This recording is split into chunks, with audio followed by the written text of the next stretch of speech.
nights in the honky tonk or in some roadside bar, trying to make my name known, just trying to be a star. Days behind this big rig, my workday comes too soon. Gotta get it done so I can get back home to you. Life could be confusing, life could be real hard, out here on the road while you're living in my heart. Only way I make it, only way I get through. Did you ever have just one of those days? Yeah, this is one of those. You see, after filming about 4 hours of good content, I realized somebody deleted all the footage. Then I realized somebody, yeah, he looked a lot like me. Then there's this idiot, but we'll get more into him a little later. First, let's go Hotshot Trucking. I can't wait to get home to see that little smile. Well, we're on our way down here to Akron, Ohio, about 40 miles from my house to load some air handling equipment, is what they said it was. Going out to Omaha, Nebraska. And of course, it's raining, and it's supposed to rain harder and harder and harder. So I figure about the time we get out to start strapping this thing down, loading it up, strapping it down, it'll start pouring down rain. Look, I don't mind getting wet every once in a while, you know what I mean? I'm sure it's going to happen, or I assumed it was going to happen. But this is like the fifth or sixth time already I've gotten drenched, you know, while I'm loading or unloading. And it ain't like it's warm either. It's I don't know, 39 or 40 degrees outside. And, yeah, it's raining.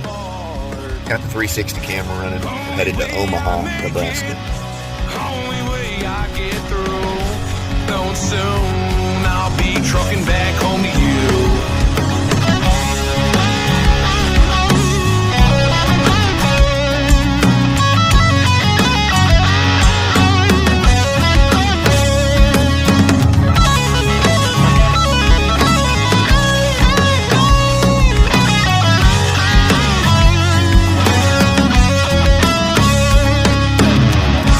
Life could be confusing, life could be real hard, out here on the road while you're living in my heart. Only way I make it, only way I get through, knowing soon I'll be trucking.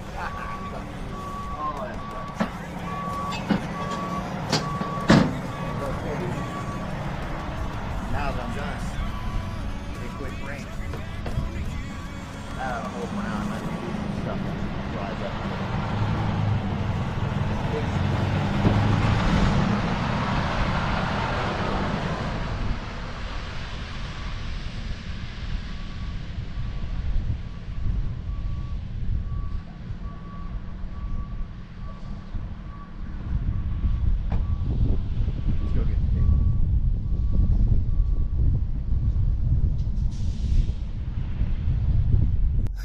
Yeah, so long story short, I was filming, you know, what I thought was going to be a really good video. I had a bunch of really good, you know, clips and stuff off of, you know, 2 different cameras and stuff. I was getting ready to piece it all together. In my editing software and stuff, it was a trip, you know, back from Kansas City to back home to Girard. I had those 2 red hay balers on. And I don't know what I did. I hit the wrong button. And I knew the second I hit that button, I knew what I did. And I tried to, like, I don't know what I thought I was going to do, but I tried pushing everything, tried to shut the phone off, everything. And it just, poof, was gone. All of it.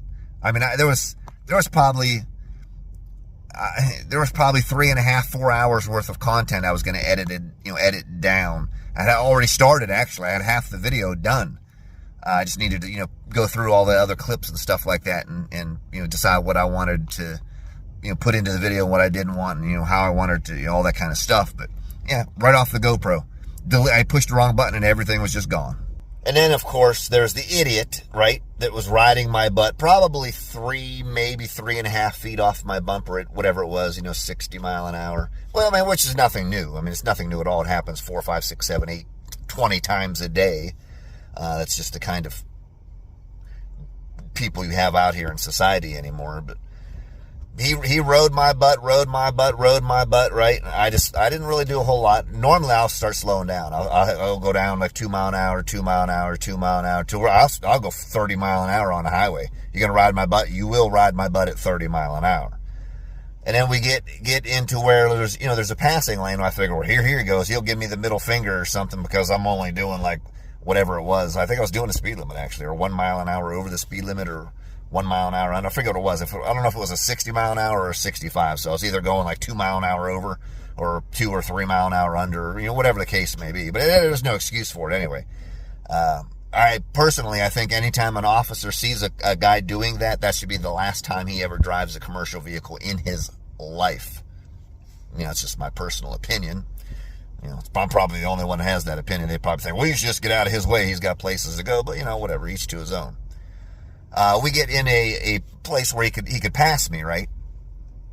And I figure, well, here he comes. He's coming around me. He's going to give me the finger and fly down the road like a super trucker or a stupor trucker.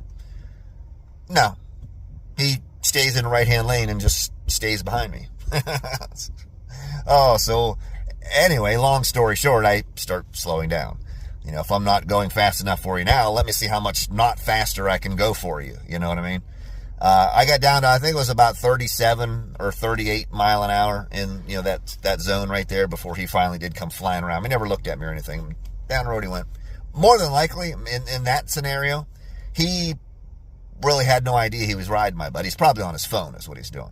You just have that peripheral where you can tell, you're roughly not running into somebody basically, and you're more or less paying attention to your phone, but you know where you're at.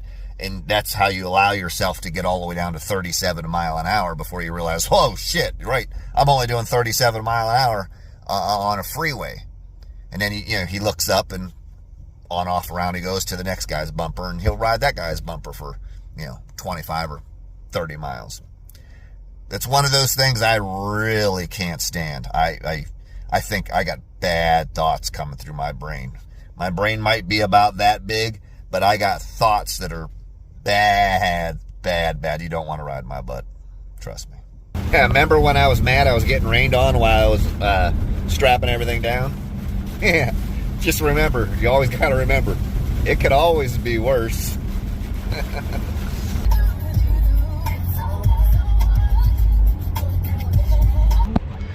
So I figured I'd take a second and show you guys these things.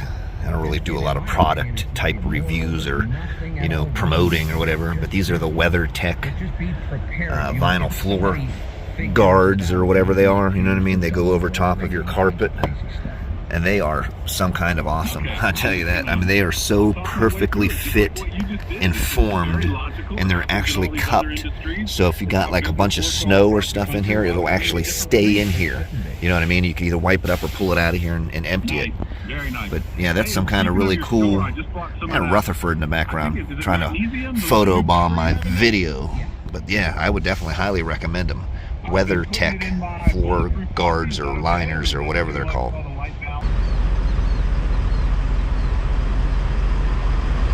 You'll see me look back here in a minute, as I always do in real life when I'm pulling out, because especially these trailers here, these gooseneck trailers, with the mega ramps, they extend out over your axles quite a bit, so that when you turn to pull out of somewhere, it kind of swings around and you can clip somebody as you pull out.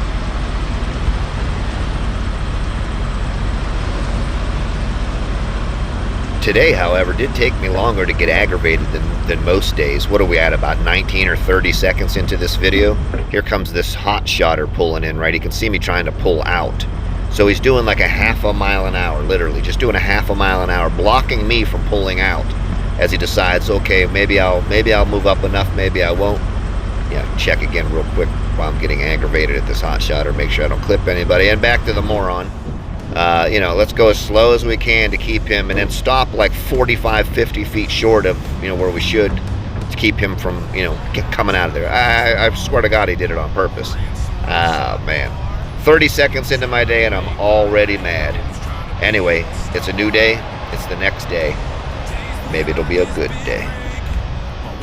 At any rate, that brings us to the end of this video. I appreciate you guys riding along. And I hope to see you in the next one. But until then, keep the rubber side down, shiny side up, and keep on Hotshot Trucking.